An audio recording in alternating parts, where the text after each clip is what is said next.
Tapak Bumi, pendekar terakhir Tanah Jawa, 16. Prabu Kertanagara akan mengirim Kebo Anabrang, Kebo Taruna, Nambi, Gajah Biru, Lembu Sora, Rangga Lawe dan Kebo Renteng untuk memimpin ekspedisi Pamalayu, Yang Mulia Jayakatwang. Bersama puluhan kapal yang akan mengangkut sekitar 1000-an prajurit Singhasari. Kebo Mundarang berbicara di halaman tempat Jayakatwang tinggal di Kadiri. Ia datang untuk menyampaikan berita penting. Jayakatwang memang menugaskannya untuk memata-matai Singhasari. Lantas Raden Wijaya, tanya Jayakatwang kemudian, tidak ikut, Yang Mulia Jayakatwang. Raden Wijaya akan tetap di sini bersama Prabu Kertanagara.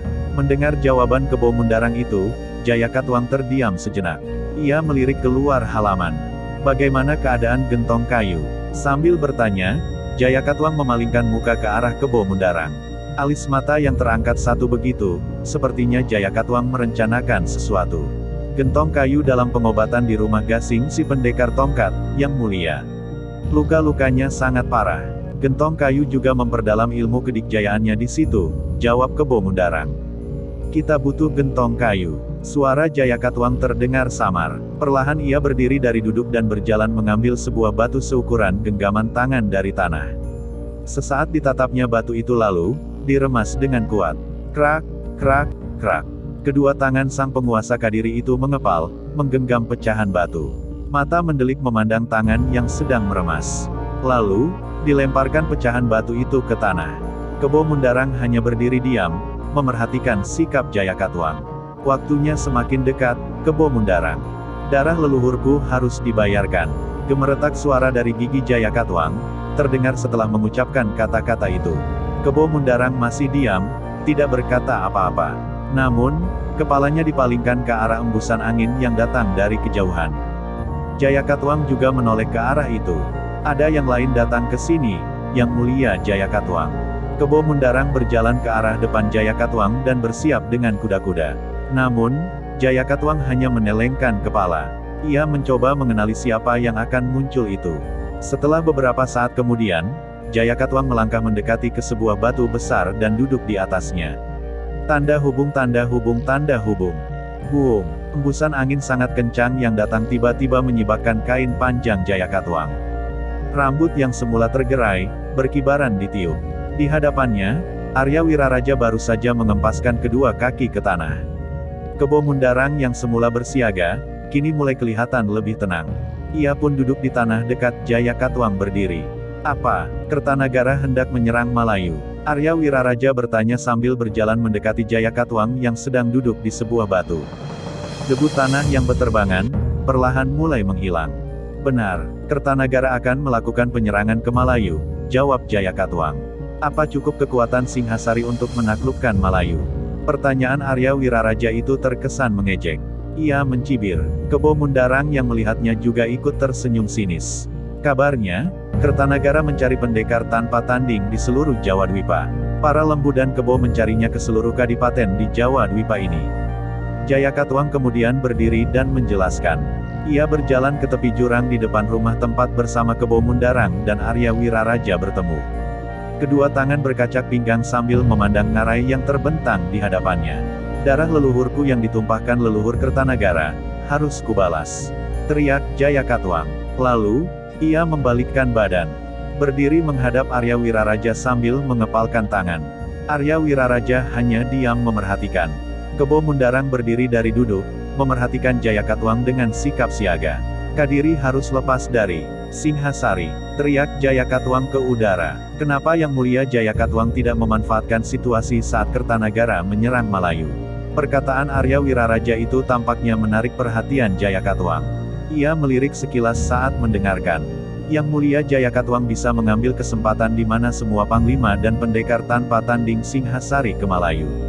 Itu saatnya kita habisi Kertanagara. Tandas Arya Wiraraja sambil menatap tajam ke arah Jayakatwang. Dipandangi juga Kebo Mundarang, seakan minta dukungan. Lalu, Arya Wiraraja berjalan ke tepi jurang, berdiri di samping Jayakatwang yang sedang menatap ngarai yang membentang luas di depannya. Mongol semakin kuat, telah muncul seorang raja yang sangat perkasa di daratan gurun tengah dunia. Arya Wiraraja menyerahkan sebuah gulungan kulit kepada Jayakatwang. Kebo Mundarang mengernyit mendengar itu. Seorang pendekar dari Tiongkok mengirimkan ini kepada saya. Mongol ingin memperluas kekuasaan sampai ke Jawa Dwipa. Lanjut kata Arya Wiraraja. Jayakatwang membalikkan badan. Diambilnya gulungan kulit yang disodorkan Arya Wiraraja. Bangsa Tiongkok, tanya Jayakatwang. Bukan, bangsa ini berbeda dengan bangsa Tiongkok. Bangsa ini yang sekarang menguasai Tiongkok dan setengah dunia, jawab Arya Wiraraja. Jayakatwang tidak berkata apa-apa lagi. Ia hanya diam, sambil memegang gulungan kulit tadi, kedua tangan dilipat di depan dada. Matanya hanya memandang lurus ke ngarai yang terbentang di depan. Melihat hijau dedaunan pohon yang menghiasi ngarai, tidak kunjung menyurutkan hati Jayakatwang yang mendadak panas karena teringat leluhurnya. Tanda hubung, tanda hubung, tanda hubung. Kalong Ireng sedang berbaring lemah di batu ceper sambil menyaksikan tapak bumi melaksanakan tapa brata di atas pohon. Tiba-tiba ia tersentak dengan hembusan angin yang tidak biasa di malam itu. Hembusan angin yang datangnya hanya dari satu arah. Siapa yang datang? Tanyanya pada diri sendiri dengan suara pelan.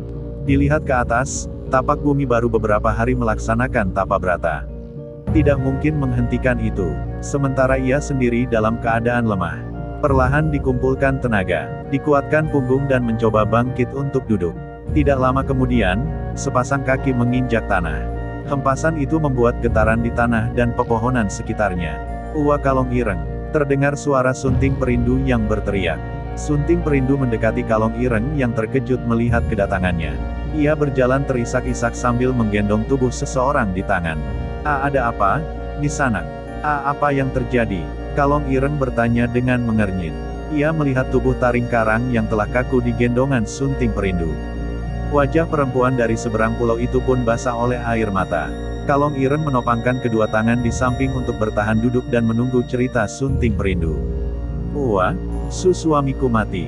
Suamiku mati. Hiks hiks hiks. Sunting Perindu meletakkan mayat Taring Karang di tanah depan Kalong Ireng. Ia terisak-isak menangisi Taring Karang yang terbujur kaku. Ceritakan, Nisanak. Ada apa? Dengan suara pelan, Kalong Ireng mencoba berbicara. Terasa perubahan fisik akibat perpindahan ajian Pancasona, membuat ia terbata-bata. Kalong Ireng turut merasakan kesedihan Sunting Perindu. Ia memandang dengan wajah iba. Kami bertemu dengan Gasing, Hiks. Kami bertempur. Taring Karang kalah. Hiks. Sunting Perindu sesenggukan. Di sela-sela isak tangis, ia menjawab sambil memandangi tubuh Taring Karang yang terbujur kaku. Kau harus sembahyangkan dia, Nisanak. Biar rohnya bisa beristirahat dengan tenang, kata Kalong Ireng. Tidak ada yang dapat dilakukan selain meredakan kesedihan Sunting Perindu. Kalong Ireng yang sedang dalam pengalihan ajian Pancasona ke tapak bumi, merasa tidak memiliki kemampuan apa-apa kini. Baiklah, Hiks. Aku sembahyangkan suamiku dulu, kata Sunting Perindu. Sesaat suasana hening di malam itu. Sunting Perindu menundukkan kepala dalam-dalam di samping mayat Taring Karang. Diseka air mata di pipi. Lalu, perlahan Sunting Perindu berdiri. Dalam gelap, ia berjalan terisak menerobos lebatnya pepohonan hutan. Dikumpulkan kayu-kayu dan disusun berbentuk segi empat di dekat tempat ia dan Kalong Ireng bicara tadi. Kayu-kayu itu disusun setinggi kepala. Dengan terus terisak, tidak terasa Sunting Perindu telah menyelesaikan pekerjaan itu menjelang langit terang. Kalong Ireng tidak hendak membantu. Dibiarkan Sunting Perindu melakukan sendiri bakti yang terakhir kepada suami. Kalong Ireng hanya memerhatikan dari duduknya di batu ceper. Setelah Sunting Perindu menyelesaikan pekerjaan itu, Kalong Ireng turun dari batu ceper dan mencoba berjalan ke dekat Sunting Perindu yang sedang menyusun perundakan agar bisa meletakkan Taring Karang di tingkat teratas kayu. Tiba-tiba Kalong Ireng terjatuh dengan suara keras. Wuaf! Sunting Perindu yang mendengar itu, langsung menoleh. Dilihat Kalong Ireng telah tergeletak di tanah. Betapa terkejutnya Sunting Perindu. Sontak ia berteriak lalu berlari ke arah Kalong Ireng. Ditinggalkan perundakan kayu yang sedang dibuat. Ada apa? Kenapa seperti ini? Dibangunkan tubuh Kalong Ireng dan Sunting Perindu membaringkannya di pangkuan. Tampak, ia baru menyadari keadaan Kalong Ireng yang ringkih, lemah, dan tidak berdaya. Tak apa-apa, Nisanak. Aku sudah menyerahkan ilmu kanuragan yang aku miliki sesemuanya ke tapak bumi, muridku. Aku sudah serahkan ajian Pancasona dan aku sudah siap untuk mati, jawab Kalong Ireng dengan napas yang terputus-putus. Uwa memiliki ajian Pancasona, tanya Sunting Perindu dengan mulut menganga. Iya, Nisanak. Aku sudah serahkan ke tapak bumi. Kalong Ireng menjawab pelan. Matanya memandang ke atas pohon di mana tapak bumi sedang bergelantungan dengan kaki di atas dan kepala di bawah. Sunting Perindu yang memandangi wajah Kalong Ireng, mengikuti kemana arah matanya berpindah. Oh, ilmu kesaktian yang sudah punah itu ternyata masih ada, kata Sunting Perindu pelan. Dipandangi tapak bumi yang sedang dalam posisi bertapa, dengan kepala di bawah dan kaki di atas, bergelantungan di sebuah dahan pohon. Mulut Sunting Perindu ternganga. Aku tak apa-apa, Nisanak. Selesaikanlah persembahyangan kau kepada suami untuk bakti ya yang terakhir. Dengan suara pelan yang terbata-bata, Kalong Ireng bicara sambil menoleh ke arah tumpukan kayu yang sudah disiapkan Sunting Perindu. Kemudian sambil tersenyum, ia mengangguk. Baiklah, Uwa, aku baringkan Uwa di batu ceper ini, jawab Sunting Perindu. Lalu, ia menggendong Kalong Ireng dan membaringkan di batu ceper tempat tadi berbaring.